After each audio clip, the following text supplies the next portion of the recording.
nice to have Turner behind there at quarterback because Turner's an excellent quarterback. He's doing real well on JV. And now the kid's got experience and he's going to be here for 2 more years. It's not that bad of a move by Charlie Otluski, even though it was sort of Matt Peterson did get hurt and wasn't planned, of course. Turner's going to give the ball off to, looks like number 28, Ryan Widener. He's going to fight, and he's going to get himself out to about the 39.5-yard line of Lansing Catholic. So it's going to bring up 4th and about a half a yard, if that. I see Salisbury coming back in the game.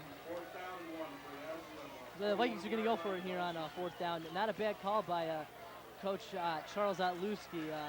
You're having a good success on offense right now. Wouldn't be surprised to see the ball give to Salisbury. Catholic Central's going to pack the box. All 11 men are here. So you're going to have a little motion before the play.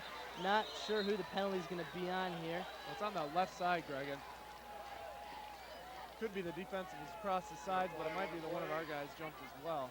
We need a false start call on the Vikings.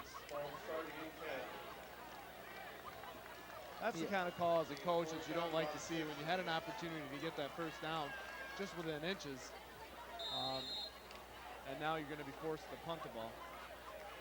Not the way you want to start off. Hazlitt's been good in the past weeks.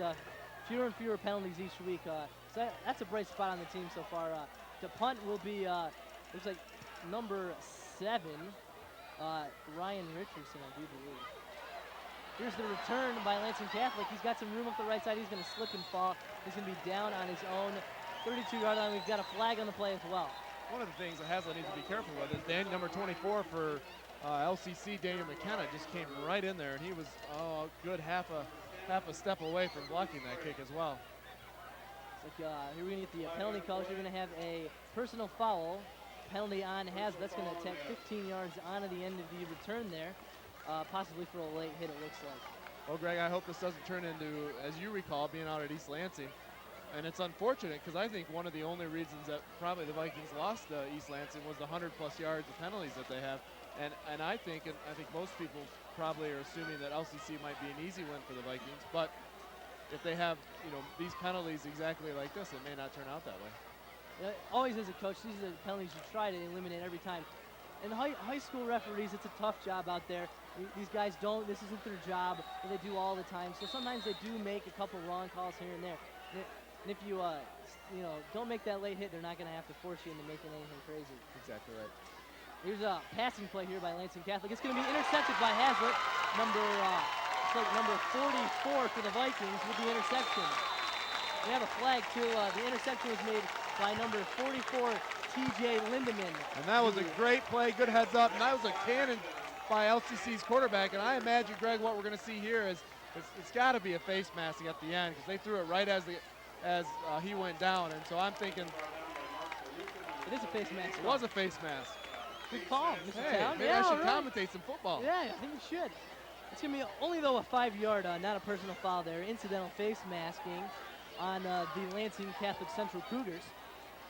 Well, that's kind of nice to see that now, I guess, we can, and probably the fans have already forgotten about those 2 bad penalties that happened, but that's not something I think a coach really forgets about. But that was an excellent catch, good concentration, great balance to stay up on his feet.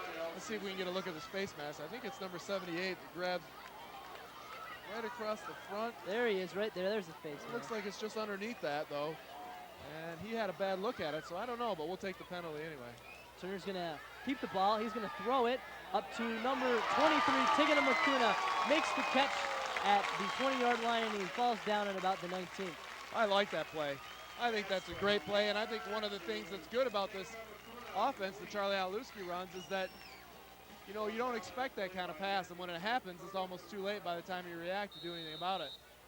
Turner, they're making a good play. It looked like it could have been possibly a run. The quarterback had a bit of an option there. If he wanted to step back and pass the ball. Turner saw his lanes weren't there, stepped back, and threw the ball to 23 Makuna. Turner will go under center. All 3 of his running backs in the backfield. Here's the handoff. It's going to go to, looks like number 33, Jordan Salisbury, and he's going to pick it all the way down inside the 10-yard line. One of the things that we don't talk a lot about, and also in college football and also pro football, is how well the offensive line does and how big a part that they play. And if you look at that play right there, there wasn't